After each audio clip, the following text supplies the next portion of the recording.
Hello, everybody. Turn on the mic so everybody out there can hear me tonight. Welcome to another episode of Pond Scum.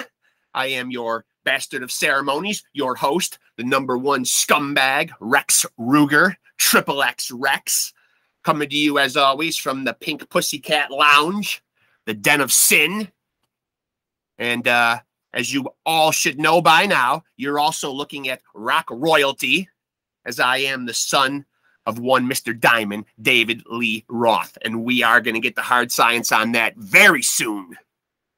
Just spoke to my lawyer today, and the ball is rolling. The wheels of justice are steaming ahead, folks.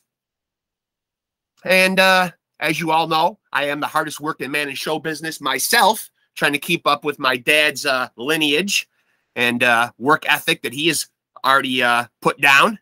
We all know Diamond Dave, Mr. Show Business. I am the son of glam, the front man for the band, the showman. Just smoked a few grams, always going out with a bang, got 1 million fans. A bop bop, a loo bop, a wop, shazam, ba bam. I sing like the man, I move like the man, I talk like the man, I walk like the man. I don't think there's any doubt. And being the hardest working man in show business with the golden voice and the silk tongue, I got my own career to promote, and I'll keep it brief before we jump in with our guest here. The Jizz Drops, one of my bands. Our album will be dropping pretty soon. That's called Meat Whistler's Delight. Also, another project of mine, Come on the Rug. We'll be putting out our self-titled EP. Also, PCD, Postcoital Drip. We'll be putting out How Many Licks Does It Take? And that's Licks, L-I-X-X, of course.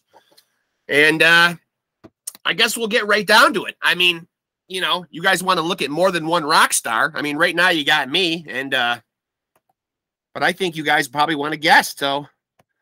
And we got a good one for you today, my friends.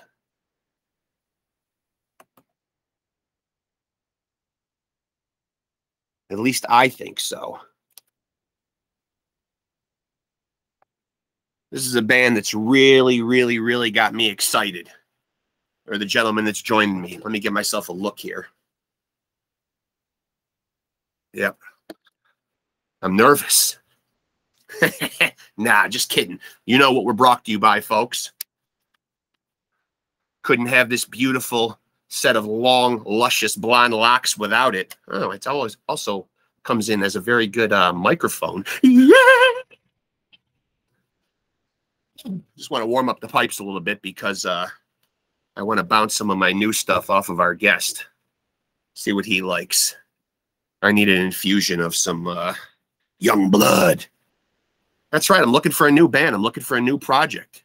And my guest today might be able to help me out with that. So at least I'm hoping. I mean, stands to reason that he might be a good guy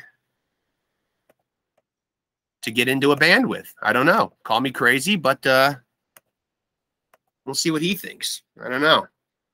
Oh, here he comes right now, folks. Pretentious rock stars, right? We're always late. Hey. There he is. How's Look at that face. Look at that face. Hey, more importantly, look at this face. Look at it. Do you realize that you are also talking to rock royalty here, as I am the son of David Lee Roth? Hey, very cool. Really? Is it cool?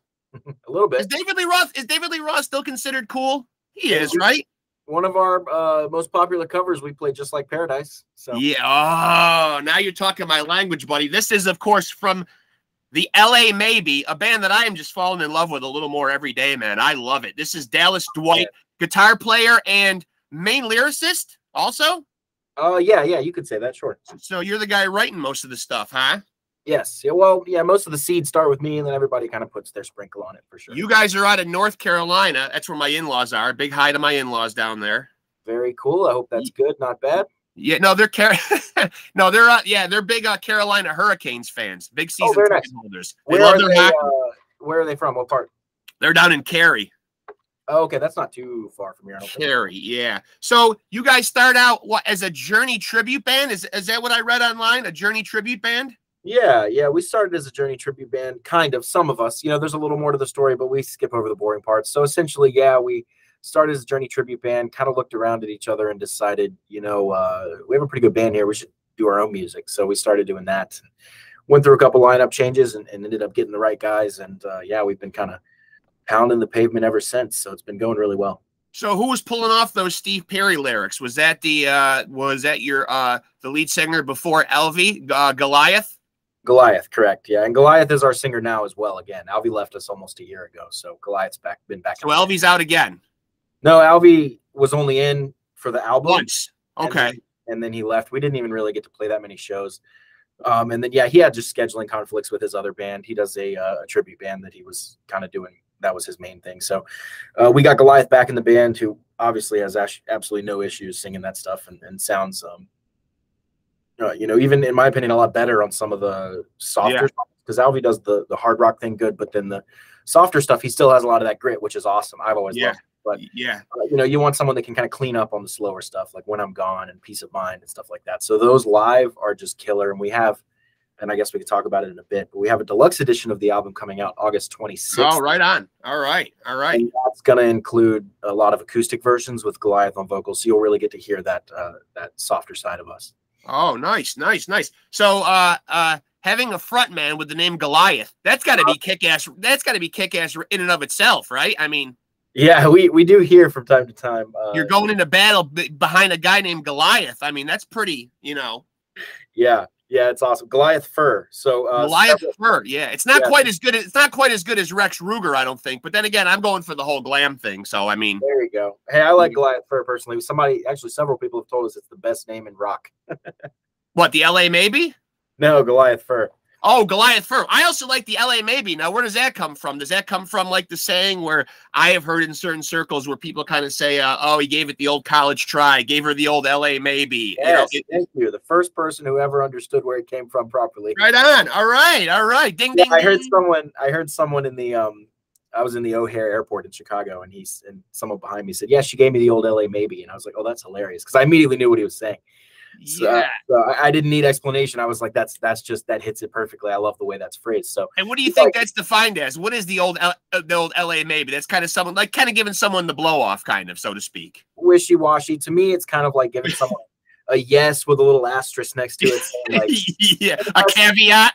Yeah, yes, parentheses, unless something better comes along. Yeah, right. That's kind of like, give me the old LA Maybe. It's like, you can't just commit yes or no. You can't be straight. You gotta kind of, you know what I mean? So right.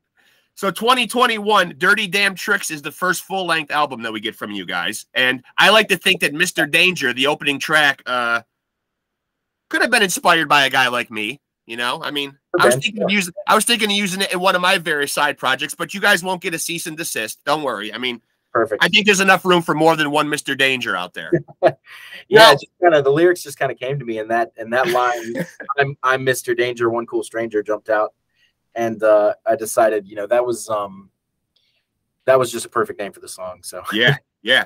So what does LV go back to? Like when he leaves the LA Maybe, does he go back to now? What's his he finds more success, or is the other band that he's in more successful doing what he does, or what would be the what would be the push and pull there to not stay with you guys? He's in a Guns N' Roses tribute band, so okay.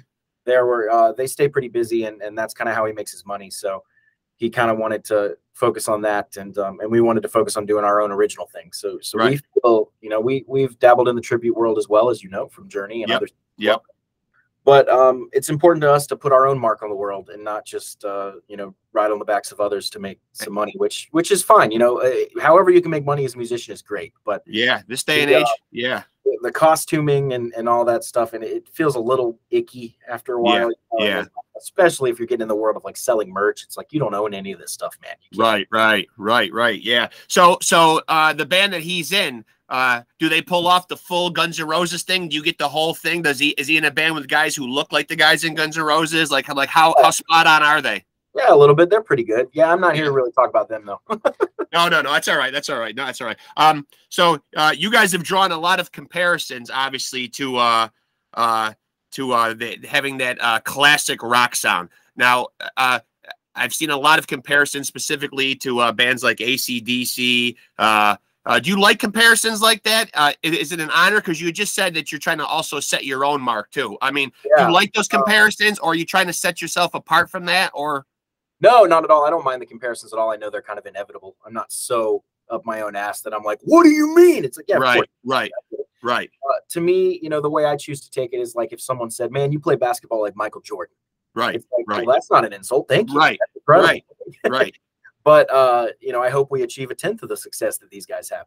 However, the one thing that is a lot of people seem to come up like they're the first one that thought of this. Right. And it's like, dude, I've heard it 1,000 times. Like this is like, so after a while, it gets a little tired. But, you know, you sound like, you know, the band Jackal. It's like, yes, I fucking know Jackal. And I get it. Yeah, it starts to become you're compared to everybody. But so that was going to be what I was going to segue next to, though, the classic rock. But also I've seen a lot of comparisons to what, you know, bands back in that era would probably cringe at being called, but like that hair metal sound or that big sound that we remember from the 80s, which I love a lot of those bands. It sounds like you do too.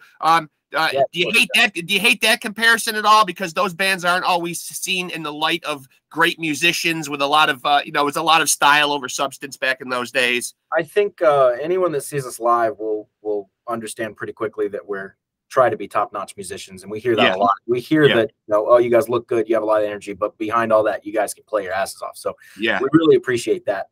But yeah, no, I don't have any issues with any comparisons. You know, people are going to say whatever they want. I don't have any. As a musician and growing up, you know, I was into all kinds of music across literally every single genre. So me too. I'm not a lot of rock people and metal fans, a lot of rock and metal fans in general. They love to be like, well, I love AC/DC, but I hate Iron Maiden. And they just draw lines. Too many dividing lines. I've never done that. And they join teams almost like political parties. And it's like, I don't, and like, I love new metal, but I hate hair metal. It's like, I don't care about any of that. Like, it's just kind of like every band is going to have one moment at least that is nice. You know, one solo, one song, one guitar tone, one snare drum sound, one chorus. You know, this whole song sucks, but the chorus is incredible. Like, you can break down things into different pieces and pick and choose like that. Like, there's a lot of elements in our music that come from pop and come from Prince and come from funk and my Bruno favorite Mars. artist of all time right there, Prince. I love him to death.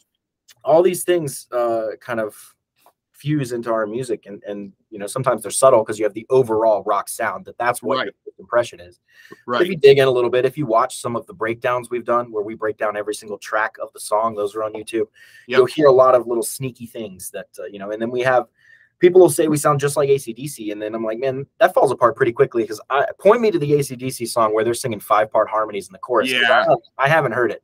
And for us, that comes from our days in Journey and doing the Journey thing. So we love all that as well. So we take bits and pieces of all these different things and we stir it into a pot, and that's us. So that's why when people say, you know, you sound familiar but unique, that's why. It's because we're not just pulling from one thing. We're pulling from a lot of different things. Like even when I watch the When I'm Gone video, and I see you guys out there, you know, beautifully shot video, outdoors. I even harken back to, like, I even hear tinges of like of a lot of Southern rock. I kind of look at you guys playing and I kind of harken back to like the Allman Brothers, that type of look as well. Sure. Yeah, I get that for sure. We got that. Last night we were playing with LA Guns and Faster Pussycat. And man, I missed that bill when it came through here, to be honest, because I was down and out with some health problems. But that bill came right through my backyard, and I was super pissed to have to miss it. Oh man, that sucks. Yeah, we opened up for those guys and had a blast. And we were talking to the bass player of Guns after, and he was like, "Yeah, man, you guys have a great 80s sound, but also like a lot of Southern, which I love." And I was like, "That's cool." Because I don't hear the Southern. I don't try to write the Southern. It just comes out of me because I've lived my whole life here. So Right. Well, and with a lot of those bands too, you know, so sometimes you really got to dig to find that influence. Like a band like LA Guns, who I really, really love. You know, you wouldn't think of them so much as a blues rock band, but when you really dig into their stuff, there's a lot of blues there. You know, there's a big element to blues to what they do. So how about some of these other younger bands that are coming up? Around the same time, who do you see out there right now who you really love? A couple that I really love that kind of remind me in the same. Hold on, before you say it, I bet I can guess them. Go ahead. Dirty Honey and Greta Van Fleet. Dirty Honey was one of them. Greta Van Fleet, excellent. I was going to say Goodbye June. Are you familiar with Goodbye June? Man, I'm familiar with all of them. Goodbye June's great. Yeah. Yeah. So these are our peers. These are our colleagues. So it's our job to know and support all these guys. So yeah. Right. Exactly. Okay. So that leads me to my next question. Is it more of us, music business being so daunting as it is right now? Is it tough to come up with these young bands and be supportive, or do you feel that pinch of competition with them? Sure. I mean, we're all very competitive guys. We get that. There is the edge of that. But at the same time, like, music is not, and it used to be, and it never was, but I think people thought it was like a zero-sum game, right? Right. That assumes that, like, I have to win you as a fan, and you can only like me, and you can't like anyone else. Right. That's not how it works. You can like all of us. Right. So, and you can support all of us. There's almost never an instance where you can't support more than one band, right? So, right. And if a band like Dirty Honey does good, that does good for us, because then they're getting sure. So it's just kind of like it's a big community. So you want to have support for your friends, and a lot of them are amazing guys. And we played with many of these bands. And you asked me my favorites. I would say Them Dirty Roses out of Alabama is one of my favorites, and definitely Southern, almost even country, incredible band. And then the New Roses from Germany are incredible. We're good friends with those guys. New Roses, okay. The treatment from the UK, we played with them, incredible band. Electric Alley from Spain, incredible band. Like, we're all over, man, all over the world. And we toured with a lot of these bands in Europe. And the New Roses is probably mine and Driz, our other guitar player's, top right now. Their singer Timmy is just an unbelievable vocalist. And right on. Okay. They write good songs too, because that's what I feel like a lot of the bands nowadays are missing. They sound good. They have the voice. They have the guitar solo, but they're missing something where it's like, I'm not singing along. This isn't hooking me. I'm not hooked into this. I see what you're trying to do. You're missing the mark with the songwriting. Right. And that's what bugs me more than anything with some of these bands. All the ones I've mentioned are spot on, I think. But the New Roses especially, they're hitting me with that big hook that I have to walk away singing in my head, which is our goal. That's every song on the album has to pass what we call the chorus test. It has to have a chorus that you walk away singing. Right. Go through our album. I love that. Yeah, I love that. 10 out of 10. Yeah.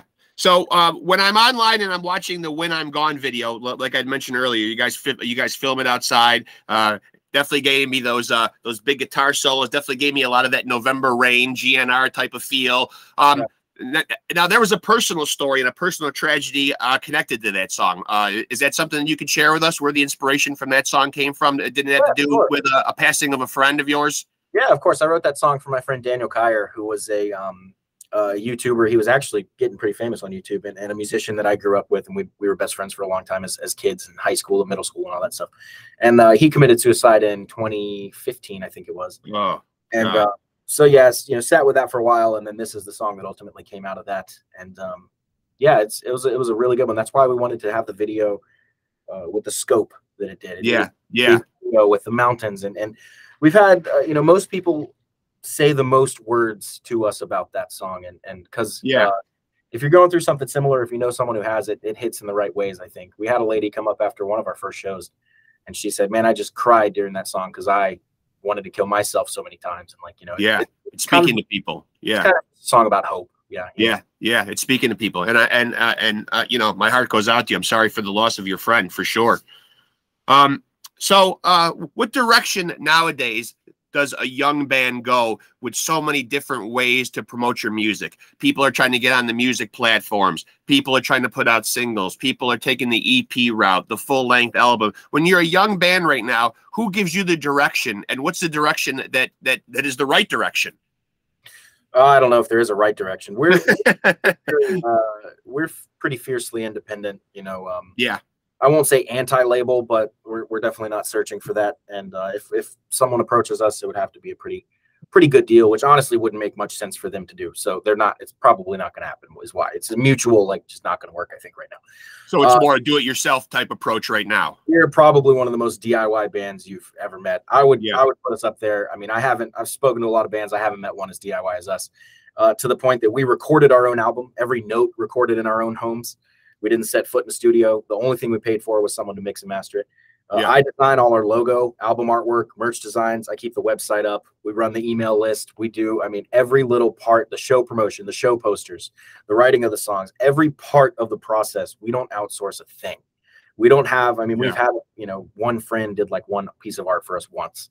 Other than that, like it's been all in-house. We do everything ourselves. And I see a lot of bands do some of these things, you know, maybe they design the album art, but they don't do the posters, or they don't do the website, or they don't know the back end. And we have a podcast. We run all that. We built a podcast studio ourselves. Everything is as DIY as we can make it. And that's one of the solutions there, is to stay in front of people, is every week we put out a podcast. So it's usually just us, you know, shooting the shit, having fun. Yeah. It's called Your New Favorite Band. You can find it at lamaybe.com/podcast. But we called it that because kind of twofold, you know, jokey. We want to be your favorite band, of course. Right. But also it's us highlighting our favorite bands, which is answering that question you asked me a minute ago. Who are the bands that I love right now that you might not know? So Dirty Honey, Goodbye June. Yeah. They've been on that list. The New Roses, Them Dirty Roses, every possible carnation of roses you could think of. You know, they're all on there. Yeah. I'm pretty new to the podcasting thing too. I have a YouTube channel. I haven't started putting anything up yet because I wanted to kind of get some in the can. That way I could kind of sit back a little bit and not have to. So I kind of wanted to come out of the gate and kind of just, you know, stockpile a small little group of interviews, and then kind of take the same approach, kind of do like the one a week thing, you know, and then kind of be that much ahead so I can kind of. You know, you have to kind of batch the first bit for sure, because especially if you're having a guest every episode. Luckily, we don't have to do that. We have guests sometimes, sure, we love it, but other times we don't. It's just the two of us. All right, Dallas. All you got to do is ask. Anytime, I'll come on. Okay. I mean, now, being as that, like I said earlier, the music business is so daunting. And obviously, I'm sure that the dream is to be able to play music full time and not have to take a day job. That seems to be what all musicians are striving for. I don't know if you were in that situation yet, or if the fruits of your labor have paid off yet. But is it hard sometimes, though, to keep a band together and keep that morale up and want to stay together as a band? Do you ever have guys that in the band that have doubts and say, I don't know, I don't see this going anywhere? I mean, and how do you hold it together in today's musical landscape? Because it's not like in the 80s when I grew up, where, you know, you put on an album, you put out the rocking song, you put out the power ballad, you toured, then you kind of rinse and repeat and go do it all over again. It's a very tough business nowadays. Yeah, it's definitely saturated for sure. The internet's made sure of that. As far as finding the right people, for sure. A lot of them didn't see the end goal, and they're no longer with us. We replaced them with guys that did. So all five of us are very goal oriented. We all are pulling the wagon the same direction. And it took a long time, my whole life really, because I've been playing guitar since I was 12, to find that group of guys. And as soon as I found it, now we're here talking about it. So you see that it works when you find the right guys. Right. So all the guys in the band, all also North Carolina guys? Everybody's from North Carolina? We all live here. Yeah, we're from all over the place. Our drummer's from Chicago. Driz is from LA. Rasan's actually the only one from Charlotte. I'm from South Carolina, Columbia. And the Goliath is from like Shelby, North Carolina. So not too far away either. So how do all you guys, I mean, I don't know, connecting connecting the dots on how you all met, you know, could be a bit of a story, but, you know, long story short, how do you guys all meet? Because you say, you know, you're from all over the place. Like, what gets you guys together? Like this group that we currently have now, like what gets you guys together in a room playing music? It started with me and Foz, the drummer, and Goliath. We all met at the Journey band, and we did that for a little while. Okay. And then our bass player at the time was in the Journey band as well. And so we started the LA Maybe. And then he was one of those guys that didn't see the future with it. So we replaced him with Rasan.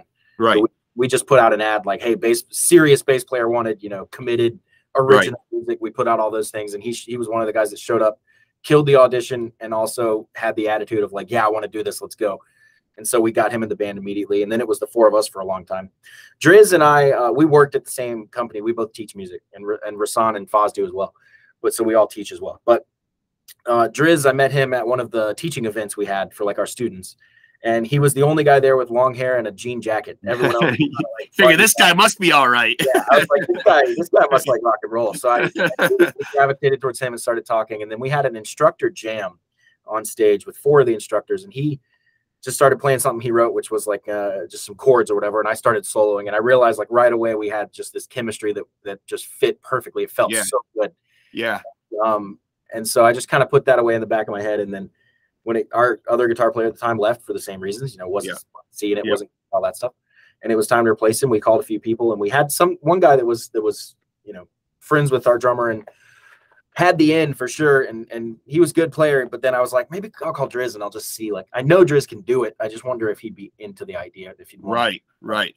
Lucky for us, he was. And yeah, we just mesh so perfectly. It's like a musical, the perfect marriage between guitar players. Because we have a lot of that twin guitar attack that you want to see. You know, we have moments where we harmonize guitar solos and all kinds of cool stuff, but most of the time our playing styles just really complement each other, and it's just a perfect match. Now I'm glad you mentioned the two guitar attack. I love a band that comes at you with a two guitar. You know, I mean, I'm an old school rocker. You never get enough fucking guitar, in my opinion. You know, I mean, you know, hit me over the head with fucking guitar. As long as it doesn't drown out Rex Ruger's vocals, I'm okay with a lot of guitar. So in terms of those two guitar bands, who do you love that does it great? You know, that has the twin guitar attack. What bands do you look at and say, wow, those guys got it? My favorite band of all time is Guns N' Roses, so I looked at them. Okay. I wanted that Slash Izzy relationship. I wanted that Angus Malcolm relationship. That kind of thing. And those would be the two, I guess, that jump to mind. But what we do is we're never, not never, but almost never playing the same part. We're always dividing it up and stuff. So I take a lot of the solos, but Driz takes a lot of the leads and stuff you'll hear inside of a chorus and all kinds of cool stuff that really that's where you get bang for your buck for having another guitar player. If he's just chording his way through the set all night, it's not fun for him, and it's not cool for the band. So like, you know, we try to, you know, if we're a painter, we try to have different brushes that accomplish different strokes. I love that brush, you know. So I have a cat named Izzy. I'm upset that there's no Izzy Stradlin in this Guns N' Roses reunion. Do you feel the need? I mean, behind the scenes, he wrote so many great parts, you know, to those songs. You being a huge Guns N' Roses fan, where do you stand on the current state of Guns N' Roses? Do you like that the three guys came back, or would you? I mean, I think we all would love to see Steven and Izzy back in there too. But well, they both perform with that iteration as well. But yeah, I mean, Izzy just didn't want to do it. I mean, what are you going to do? Like, you can't he's kind of reclusive. Yeah, he's happy doing what he's doing. So let him. Well, Izzy, we love you out there. We want you back in, buddy. But what was it about a Guns N' Roses type band that made an impression on you early on? Like, what was it about them? You said they were your all-time favorite band. What was it about their music that spoke to you and inspired you? It was always the songs. It's always the songs for me. I could give a shit about the guitar solo. Like, I'm a lead guitarist. I just don't care. Yeah, it's about the song. If your solo serves the song, which Slash always manages to do, always manage to do, then that's awesome. If it doesn't, which a lot of those other 80s metal bands didn't, they just would shoehorn every technique they could into the thing, and it was just like, this is garbage. Yeah, and that's when you get a lot of those like hilarious 80s solos that now is the stereotype. But of course, Slash and Guns, they kind of bucked that whole glam thing and went back further into blues and Zeppelin and Aerosmith. Yeah, they did. Yeah, that's why they kind of exploded through that. But yeah, it's all about the songs, man. It's all about. Now, was there a point in time when Guns officially broke up and he went on with the Axl and all the hired guns? Were you still just as big a fan during that period, or did you kind of tune out? Well, okay, so I was born in '92, so I kind of missed Guns, but okay. But I did see them in 2012 with Bumblefoot and DJ Ashbrook and Richard Fortas, who's been there a long time. And all three of those guys, I mean, just stupid good guitar players. Carried the torch well. Bumblefoot is probably, I would put him up against anyone alive. He's probably the greatest player alive. If you're just criminally underrated, criminally. Yeah, I agree with you. Yeah, he's just so on the next level that I don't think he's ever going to have the fame he deserves, because he's so far past everyone else that nobody's going to be able to even comprehend what he's doing. So it's like reading Shakespeare, right? It's like he's so far above everyone as far as the mastery of the English language that it's just like we're just kind of like, I don't get it. Like, you know what I mean? I'm glad we started talking about him. I'm going to pluck his name down. I'm going to put his name down for possible plucking for a band to do with me. He'd be a good guitar player, would he not? Yeah. Bumblefoot, 100%. Yeah, Bumblefoot. I love it. Dream tour for you guys. Who would you love to be out on the road with? What would be a dream tour for you guys to be opening or headlining or just playing with? Obviously, you guys being a young band, is headlining out of the question at this point? Do you need to get on some tours to open a little bit first? Yeah, you kind of do both at all times. I mean, no matter what level you're at, you'll headline some and you'll open for some. And so we just played with LA Guns, Faster Pussycat. That was awesome. Sold out night, really fun show. That was last night. We're just still recovering from that. Yeah, we're working on getting on this Kiss cruise. Voting's open now, but by the time this comes out, it'll have long been closed, and hopefully we're on it. So so that'll be really fun playing with Kiss. Guns N' Roses comes to mind. AC/DC comes to mind. I think the most fun would probably be just a big group of our peers. Yeah. Because, you know, you tour with Guns N' Roses, that's cool to say, but like you never see them, you never talk. Right. Yeah, right. They're behind a wall of security in their dressing rooms. You play 20 minutes to the first 17 rows that wanted to show up at 2 p.m. and then it's done before the stadium's even half full. That sounds pretty accurate. Yeah, that sounds pretty. Yeah. Those guys are probably pretty inaccessible at this point in their careers. It's not like you're going to be sitting back there drinking a bottle of Jack with Slash. You're not just hanging out. Yeah, they don't want to hang out with you. I promise. So now, when you're young. Now, when you're a young band right now, what's life on the road like now? Do you guys have families? Do you have like commitments at home, or are you just a bunch of guys just with no ties to anything and can just kind of go out and just hit it? And do you hit it pretty hard? Are you having a good time out there? Yeah, we do all right. Yeah, we definitely have ties at home. We all love being at home. We all have families and stuff. Some of us are married, have kids. You know. Yep. So you know, there's definitely missing that at home, but. Yeah, when we're out there, we have fun. I wouldn't say we don't party super hard. We take our craft pretty seriously, and we know that if a certain amount of partying is going to get in the way, then we just eliminate that. So yeah, we want to be able to go out there and give everyone the best show without looking like a sloppy mess. And those days are kind of over. When you see people come out looking all wasted and shit now, they get straight up booed. Like fans are not into that so much anymore. Yeah. I know I brought it up in a couple of conversations that I've had on here about the big stadium tour. People are probably getting sick of me bringing it up, but do you see bands like that? Does that kind of what comes to mind? Like when you think of like a Vince Neil going out there and just not able to perform on the level, and he's taking quite the whipping on social media. I hate seeing people take a whipping. I'm kind of like I'm under the you know, I kind of fall into the rule of like, if you got nothing nice to say, don't say anything. I hate people that just bag on somebody in the comment section. Just don't keep watching or whatever. But you expect the guy to be what he was when he was young is a little bit ridiculous. No, I mean, yeah, I mean, especially if you're bashing people in public, and yeah, everybody gets older, everybody loses their edge a little bit. We're all going to get old and die. So it's, you know, problem is you probably only have the sympathy for them when you're in their position and they're long. Right. So, right.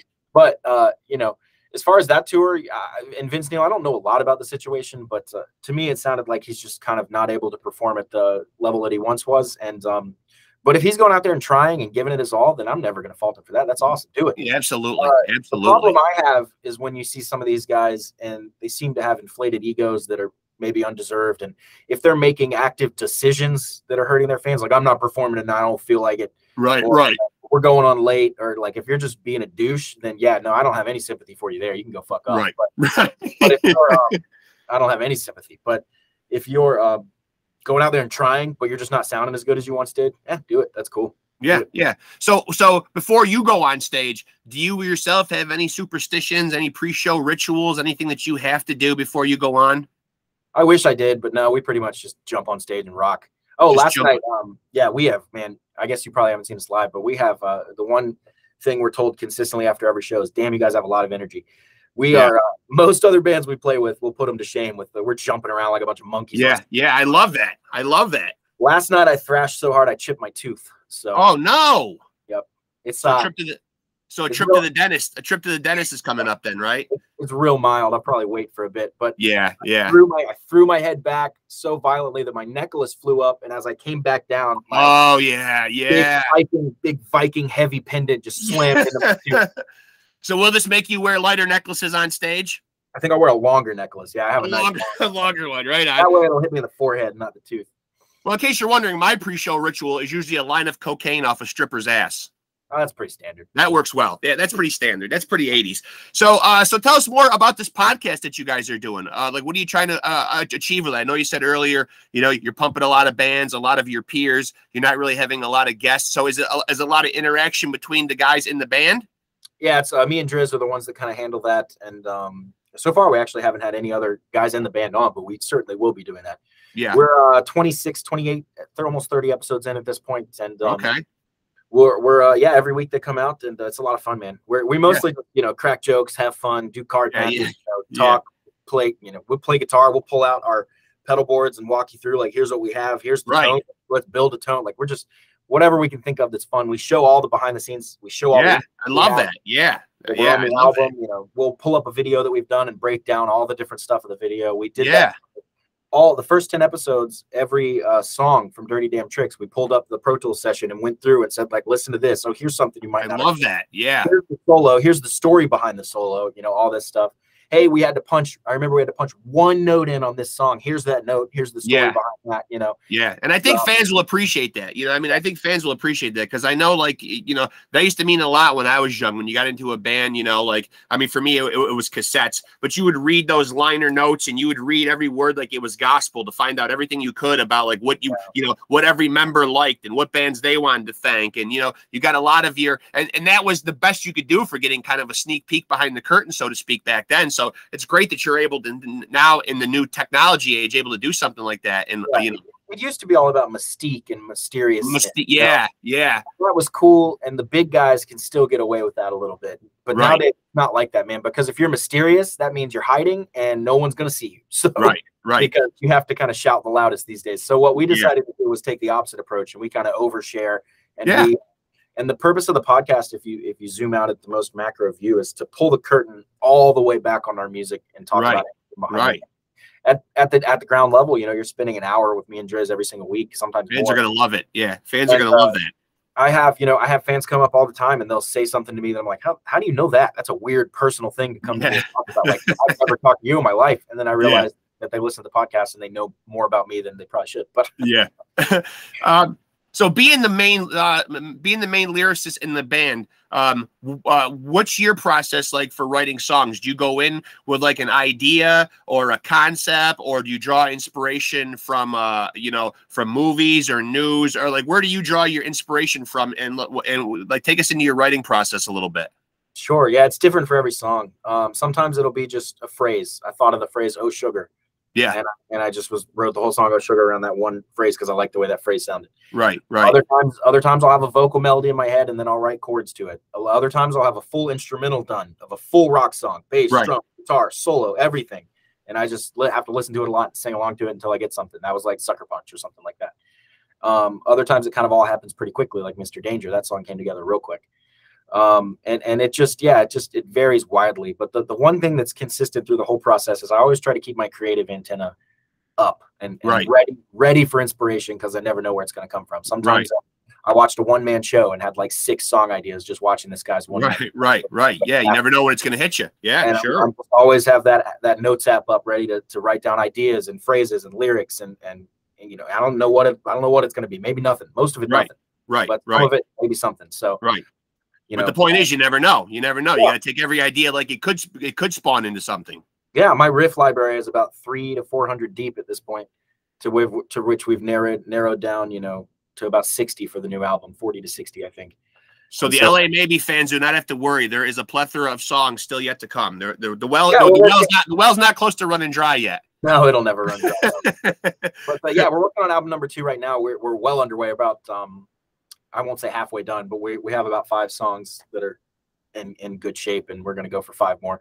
You were asking about the EP, the singles, you know. Yeah. There's a lot of different ways to go these days, and there may be some that are more right than others technically, if you're talking about algorithms and stuff. But as far as us, we want to keep putting out full-length albums. I don't see a lot of bands doing that. So I love that. Yeah, I love that. We may need to supplement that with things like the deluxe edition and things like singles and things like this and that to kind of keep it keep the machine floating, because that is part of the process these days. But we do want to be that band that doesn't just have, you know, 6 EPs. Right. And I do see a lot of bands going that way. And I don't know, man, like Greta Van Fleet had their first EP and then they pulled it and re-released it with 4 extra tracks, and then they had it was chaos. Like, you never know what's happening. So, you know, well, I did have a guest on here and in a thrash metal band, and they did say, and of course that's a different genre than what you guys play in, but they said that, or he said that the reason that they like the EP route is just because of people's, you know, people do have a short attention span now.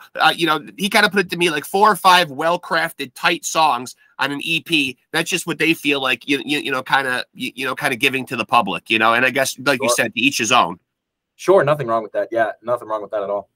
So we try our best to write no filler, which I'm sure every band does. One of my favorite compliments we ever got from many sources was that there's no filler on Dirty Damn Tricks. I love that. Yeah, and I would agree with that. I really appreciate that. That's kind of up to everyone's preference. You know, one guy started not hating on it, but he was like, I was reading his review, and he only liked the songs that were like fast. And like, he would basically say like "Peace of Mind" sucks, "When I'm Gone" sucks, and I realized like the a metal snob, a true metal snob. He just doesn't want a slow song. Like because "Peace of Mind" and "When I'm Gone" are probably some of our two most beloved songs. Yeah, absolutely. Yeah. How do you not love those songs? I mean, if those lyrics don't speak to you, you have a cold black heart out there, sir. Whoever you are. Yeah, you're missing the point, and that's fine. What the hell's it? Yeah. What the? So you had said that you were out doing some gigs with L.A. Guns and Faster Pussycat. Now, after you play in front of those guys, do you also play fan and go watch those bands? I watched a little bit of each of their sets. Yeah, a couple songs, but we were mostly standing at our merch table talking to fans and stuff.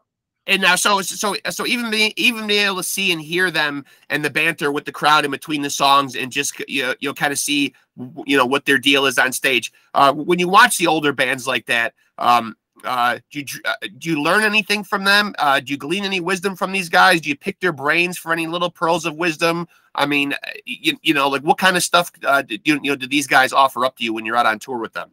Not in the case of those two guys, not a lot. The bass player of LA Guns was the most forthright with us. He really enjoyed our set and told us flat out that he wants us on the Kiss cruise and he's voting for us and all that stuff. And he's nice. He was a big fan. But the other guys are kind of aloof, and that's fine. But, I definitely don't go seek them out. I'm not going to be that guy. If I see you and it looks like you're kind of like, hey, great show, then I'll come up, maybe say hello. But I'm not going to be that guy. I'm not the guy that's standing in line for autographs. I've never been that guy. That's awkward. I just won't do it. So because I know in their heart that they don't want to be there. So that's probably true. That's probably true.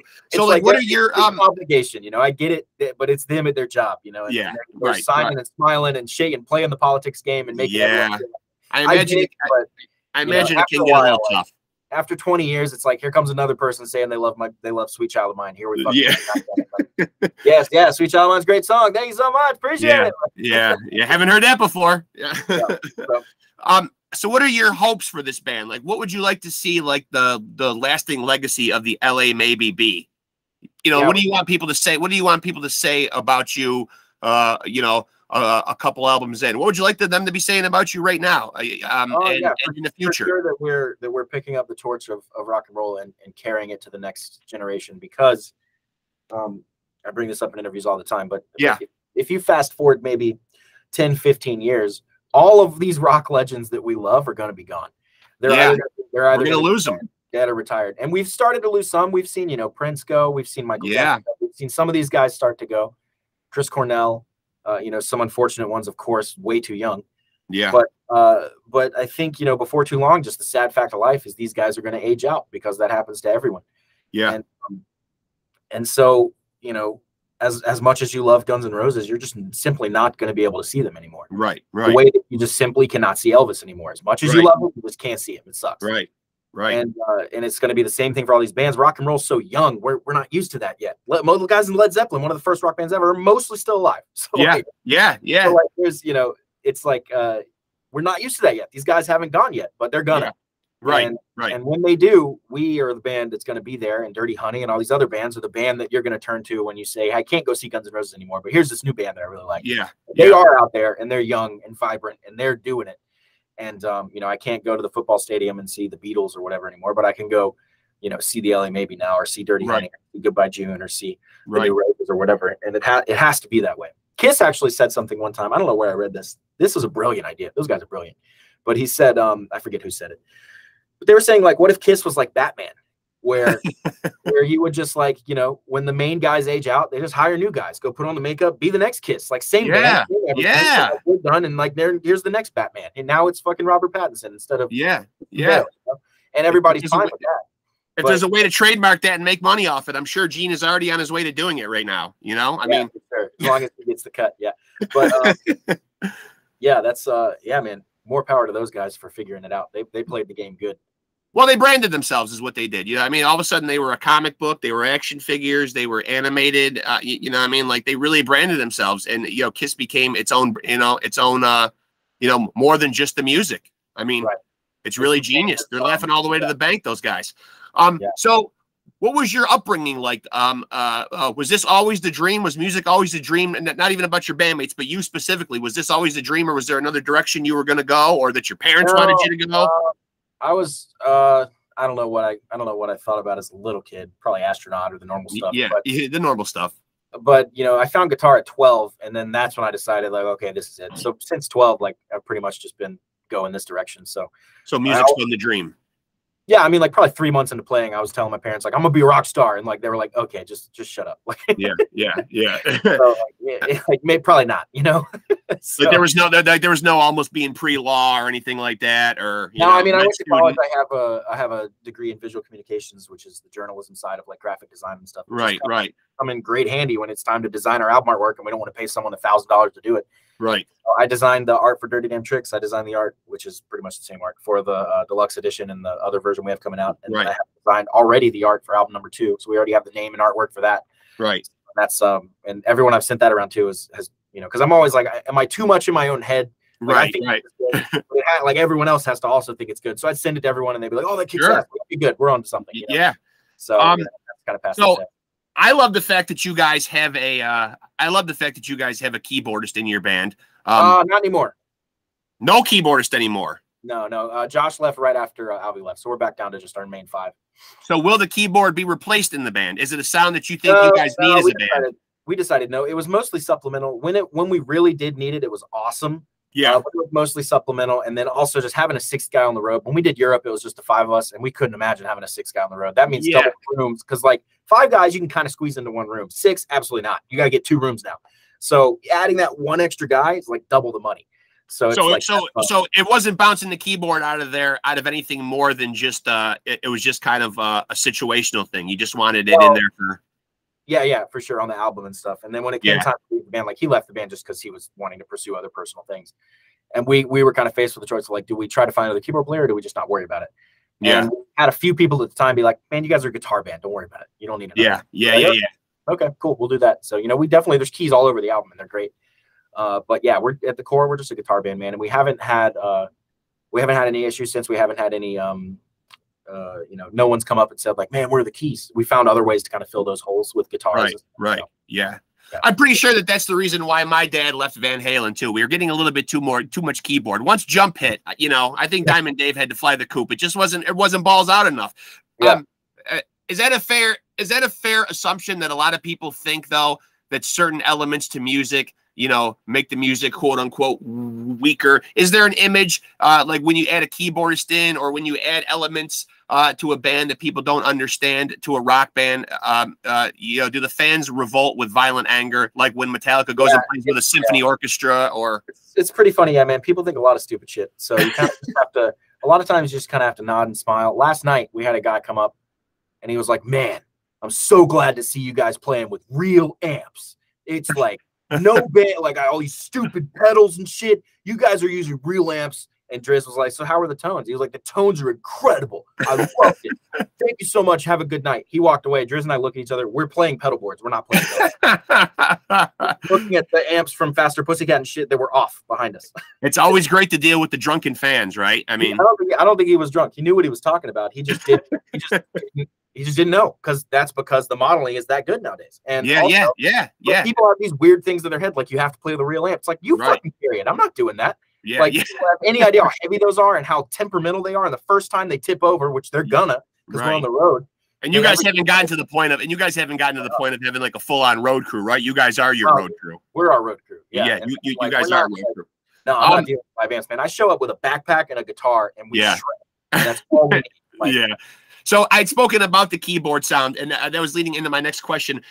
How experimental would we ever see the LA maybe get? Like, do you want to, you know, you have a blueprint for your sound right now. Could you ever see yourself stepping out of your element, and, you know, how far from what you do right now, like, would you go, you know, and having mentioned those other bands and what they've done? I would equate that like from Appetite to like Use Your Illusion, like that. But yeah. Pretty much, you know, we're probably not going to venture so far out, but we may have some fun. So far, album number 2 is a pretty hard rocker. So yeah. It's all just I love that. rock. So, and we have one song that's on the softer side, and that's actually the one song we added to the deluxe edition. So the deluxe edition is the normal 10 tracks of Dirty Damn Tricks. We added 6 others. Of those 6, 2 of them are original demos. So those were actually tracks with Goliath singing the original song, just like the full song, but it's Goliath singing. The other 4 are 3 of those 4 are acoustic versions of songs on Dirty Damn Tricks, which leaves us 1, and that's an acoustic version of a brand new song called The Long Road. That's kind of a softer, more southern ballady type song, and that's the one. I love that. Yeah, we're kind of sneaking that on Dirty Damn Tricks. It's the final track to kind of tease what's coming with album number 2. So right, really encourage people to dig into that deluxe edition, which may even be out by the time this comes out. So. Well, being a huge Guns N' Roses fan, as you mentioned earlier, and that's one of my top 5 favorite bands of all time too. Love Guns N' Roses. Do you think that was a misstep? Just to get your opinion here, like when they started to do the Illusion stuff, what was that kind of the driving force behind everybody kind of getting disenfranchised with the band, like Axl wanting to play like sit behind and kind of tickle the ivories and do some different stuff? Did you think that was a wise move, or do you think they should have just kept the Appetite for Destruction blueprint and just kept giving us kick-ass? I think they have to grow. I mean, to me, from what I understand of the history, which is maybe more than most people, right? Read every biography on Guns N' Roses written. I love it. But it seemed to me like Axl was kind of the catalyst for change. Slash was wanting to kind of more stay the same. Yeah. And if we look at Slash's solo work now, he's got 4 albums that are all pretty much the same. So right. I'll agree with that. Yeah. See how that works and how that looks. And it's like, that was great for album 1. That was pretty good for album 2. That was less so for album 3. And by album 4, I'm like, I get it. I'm good.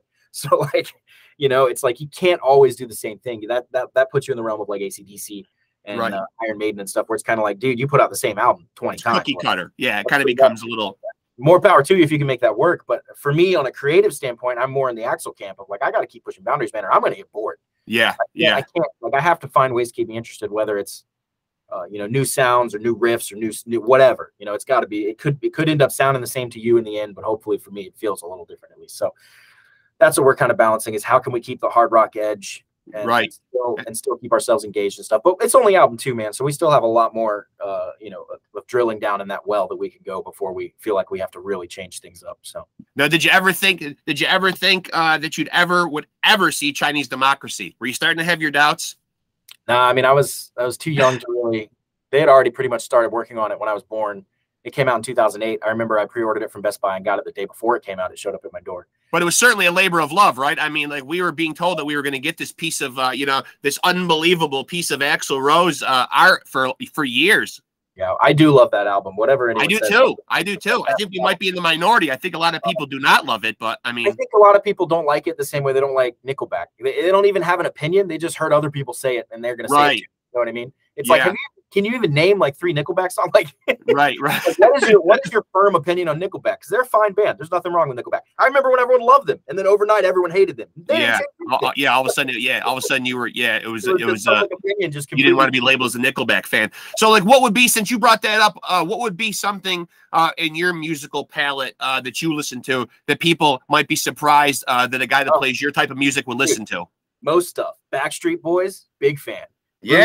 All right. Bruno Mars is one of my idols. Bruno, I love Prince. Like, I take a lot of writing from pop sensibilities and stuff. And Backstreet Boys, for whatever they were my favorite band when I was a little kid. Yeah. So of course there's some nostalgia there. And but I also saw them live in 2001, like as a kid, like in their heyday, and seeing the big show, and like that's mind melting for a kid. And then growing up and looking back at their music and figuring out that Max Martin is the guy that's writing all this music. And Max Martin has almost as many #1 hits as the Beatles. So, I mean, he's written for every pop star. Powerhouse. Yeah. So you dive into Backstreet Boys music, and you're dealing with one of the greatest songwriters of all time. Did Dallas Dwight, let me ask you, did Dallas Dwight have a favorite Backstreet Boy? Yeah, Brian, for sure. Brian, it's kind of like being in an AA meeting where you're kind of standing up and saying, "Hi, I'm Dallas, and I was a Backstreet Boy fan." and then NSYNC as well, of course, with Justin Timberlake being the standout star. Super talented guys, though. I mean, Justin Timberlake may be one of the most. He's a Renaissance man. I mean, acting, comedy, really. Yeah, the only he really is more talented than Justin Timberlake might be Jamie Foxx. Jamie Foxx is probably the most talented human on earth. Yeah. So does this new LA maybe I don't want to spoil the surprise. Is there a working title for this new LA maybe, or are lips still sealed on that? We still don't. I don't think we're ready to reveal it, but it's named. Yeah, it's named. The artwork is done. So, and it's hot. It's looking good. So. And how many tracks are we looking at on this? I think we're gonna go for 10 again. 10 seems to be the sweet spot. If you have 12, or 13, there's always gonna be like a filler 1 or 2. Yeah, so and we don't want filler. We want all killer. We want all killer and no filler. Less than 10, and you're in EP territory. I don't. Yeah, it's got to be 10. Like so, but 10. So you've got these. So you got all these songs already written and all in the can already, or are you still working? No, we're in the process. They're all in varying stages of completion. Yeah. Okay, so since you're not afraid to take a little stab at the glam sound a little bit, and I'm not going to get this opportunity a lot with a young band, can I pitch one to you right now, to Dallas Dwight? I've got a little something here, okay? Let me hear it. Now bear with me now. This is very reminiscent of 80s sleaze, okay? Good. I love it. All right, here we go. The lights on, her dress off. I'm rock hard. She's sweet and soft. Red lips. Looking for some action. You want to come? You better come packing. And then here's this part, ready?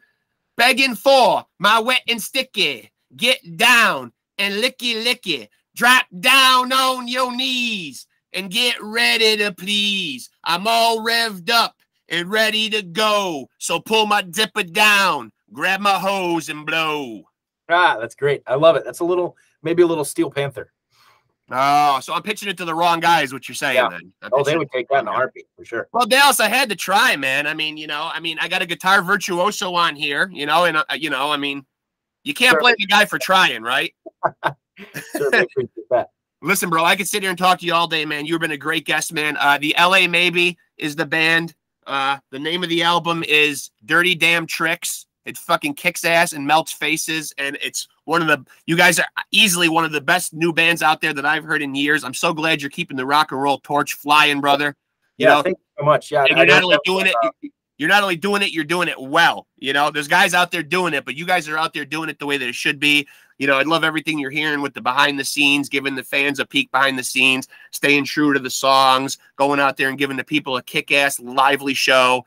I was just talking with my wife about that the other day after we went to see the Elvis movie. Showmanship is really one of those things that's kind of a lost art in music. Because when you went to see Elvis, you got everything. I mean, you got the whole pageantry in the whole show. And I think sometimes showmanship is kind of a little bit lost in music today, where you just kind of get guys out there going through the motions.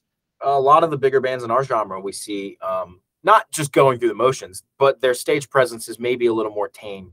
We want to go a little more over the top, and we definitely do that. Nobody wants tame in rock and roll. Nobody wants tame. We talk about the way we say it is we need to come out on 10. Right. You don't come out on 1. You don't just stand there and bob your head. You need to throw your neck to the point that you're going to feel it. You need to chip a fucking tooth, like Dallas White did. You need to chip a fucking tooth. That's banging right there, right? Yeah. So I mean, we are. Yeah, there's no one's gonna watch our show and walk away being like, those guys left. They didn't bring it all. They left something behind. They didn't really bring everything they had to the stage. They're never gonna say that. So you're gonna walk away from the LA Maybe show and you're gonna say that guitarist got hurt for us. I have actually on one of my guitars, Tiger, the Les Paul, you can find I believe in When I'm Gone, in the When I'm Gone video and the Yo Sugar video as well. That guitar between the pickups has my blood in the wood. Oh, you keep that there forever, right? That's got to stay, right? It's part of it now. Yeah, it's just part of it. It's ingrained in the guitar. That's because I play so hard that this finger will often just basically explode. Yeah. And then what do you do? And then you got to use the glue on it? No, not the callus, like the back part of it, because of the way I pick. Oh, gotcha. Okay. The pick will hit the strings, and also my finger will hit the strings. So every time I'm hitting, and I hit really, really hard.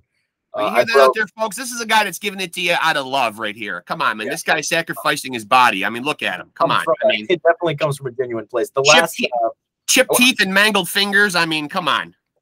We play hard. Yeah, I've broken in the last 3 gigs, 2 of them I've broken a string, and we play heavy strings. So. Yeah. Well, listen, man, I really love the sound, man. I hope you guys keep doing what you're doing. I wish you all the luck in the world, man. Best of luck getting on that Kiss cruise. I hope you guys fucking made it. I voted for you. I hope a lot of other people voted for you too, man. You guys definitely deserve to be there. Thank you so much, man. The last thing I'll say is I'd encourage everyone to go to lamaybe.com. Please do.